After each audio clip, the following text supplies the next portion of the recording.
तारों तले जिंदगी। तारों तले जिंदगी।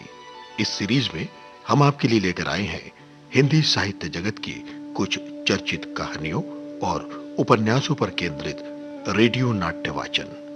आइए सुनते हैं मुंशी प्रेमचंद की कहानियों का रेडियो नाट्य वाचन। वाचन स्वर और प्रस्तुति काजल सूरी की है। कहानी आखिरी मंजिल। आज 3 साल गुजर गए। यही मकान, यही बाग, यही गंगा का किनारा, यही संगमरमर का हौस, यही मैं हूं और यही दरो दीवार। मगर अब इन चीजों से दिल पर कोई असर नहीं होता। अब वो दिल नहीं रहा। वो लड़की जो मेरी जिंदगी का सहारा थी, वो भी इस दुनिया में नहीं। मोहिनी बहुत खूबसूरत थी। उसे प्यार करना मुश्किल था। वो पूजने के लायक थी।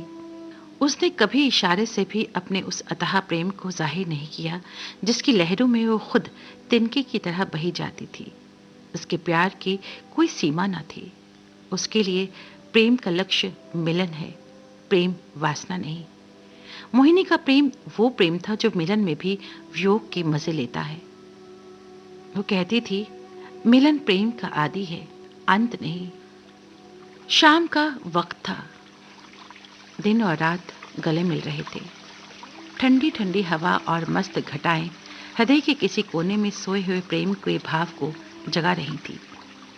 वो मतवालापन जो उस वक्त हमारे दिलों पर छाया हुआ था, ऐसा मालूम होता था कि उस मस्ती के आलम में हमारे दिल बेताब होकर आंखों से टपक पड़ेंगे। आज मोहिनी की जबान भी संयम की बेड़ियों से मुक्त हो गई और उसकी प्रेम में डूबी हुई बातों से मेरी आत्मा को जीवन मिल रहा था। अचानक मोहिनी ने चौंक कर गंगा की तरफ देखा।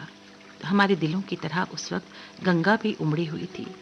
पानी की उठती गिरती सतह पर एक दिया बहता हुआ चला आ रहा था। उसका चमकता हुआ अक्स थिरकता और नाचता एक पुच्छल तारे की तरह पानी को आलोकित कर रहा था। उस नन्ही सी जान की क्या बिसात थी। मिट्टी का एक दिया जो उस अथाह सागर में उछलती हुई लहरों से टकराता हुआ आ रहा था। शायद जल देवियों ने उसकी निर्बलता पर तरस खाकर उसे अपने आंचल में छुपा लिया था। जब तक वो दिया झिलमिलाता और टिमटिमाता हमदर्द लहरों से झकोरे लेता दिखाई दिया। मोहिनी टकटकी लगाए खोई सी उसकी तरफ ताकती रही। जब तक वो आंख से ओझल ना हो गया तो वो बेचैनी से उठ खड़ी हुई और बोली, मैं किनारे पर जाकर उस दिए को देखूंगी।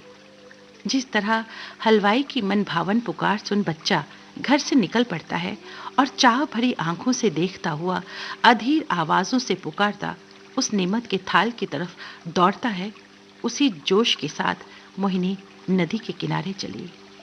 बाग से नदी तक सीढ़ियां बनी हुई थी। हम दोनों तेजी से नीचे उतरे और किनारे पर पहुंचते ही मोहिनी ने खुशी के मारे उछलकर कहा, अभी है, अभी है, देखो देखो, वो निकल गया। वो बच्चों का सा उत्साह जो मोहिनी के चेहरे पर उस वक्त था, मुझे कभी ना भूलेगा। थोड़ी देर बाद वो दिया आंखों से ओझल हो गया। मोहिनी ने निराश स्वर में पूछा, "अ, चला गया, बुझ गया होगा।" और इससे पहले कि मैं कुछ जवाब दूं, वो उस डोंगी के पास चली गई जिस पर बैठकर हम कभी कभी नदी की सैर किया करते थे। वो बोली, मैं उस दिए को देखने जाऊंगी, मैं देखूंगी वो कहाँ जा रहा है, किस देश को। ये कहते हुए मोहिनी ने नाव की रस्सी खोल दी।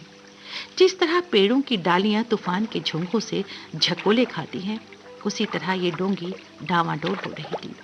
नदी का वो डरावना विस्तार, मेरा दिल डूब गया। मगर मोहिनी का दिल उस वक्त उसके बस में नहीं था।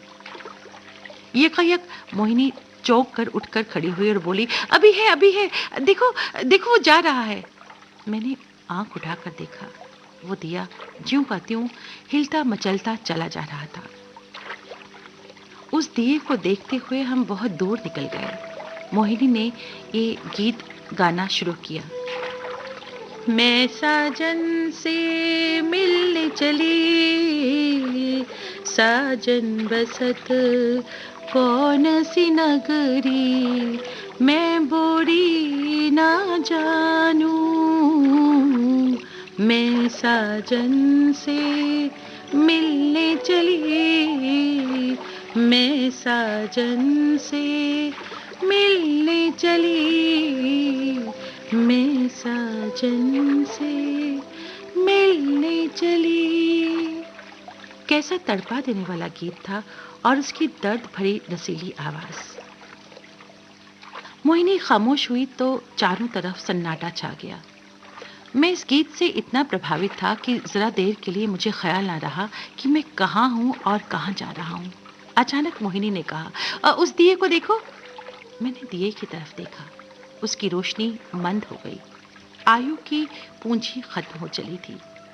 आखिर वो एक बार जरा भभका और बुझ गया। जिस तरह पानी की बूंद नदी में गिरकर गायब हो जाती है, उसी तरह अंधेरे के फैलाव में उस दिए की हस्ती गायब हो गई। मोहिनी ने धीमे से कहा, अब नहीं दिखाई देता, बुझ गया। ये कहकर उसने ठंडी सांस ली। दर्द उमड़ गया, आंसुओं से गला फंस गया।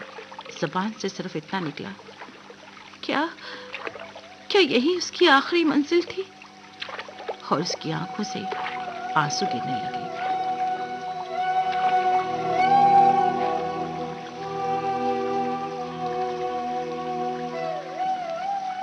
एक रोज हम दोनों इसी तरह बाग की सैर कर रहे थे। चांदनी खूब छिटकी हुई थी। यकायक मोहिनी ने गंगा की तरफ देखा और मुझसे बोली, वो उस पर कैसी रोशनी दिखाई दे रही है? मैंने भी निगाह दौड़ाई। चिता की आग जल रही थी, लेकिन मैंने टाल कर कहा, माँ जी खाना पका रहे हैं। मोहिनी को यकीन ना हुआ। उसके चेहरे पर एक उदास मुस्कुराहट दिखाई दी और आंखें नम हो गई। थोड़ी देर तक वो मौन और निश्चल बैठी रही। फिर शोक भरे स्वर में बोली, अपनी आखिरी मंजिल पर पहुंच गया।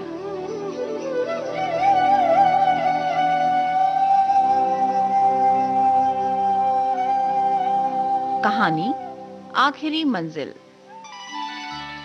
तारों तले जिंदगी इस सीरीज में अभी आप सुन रहे थे मुंशी प्रेमचंद की कहानियों पर आधारित रेडियो नाट्य वाचन स्वर और प्रस्तुति काजल सूरी की थी।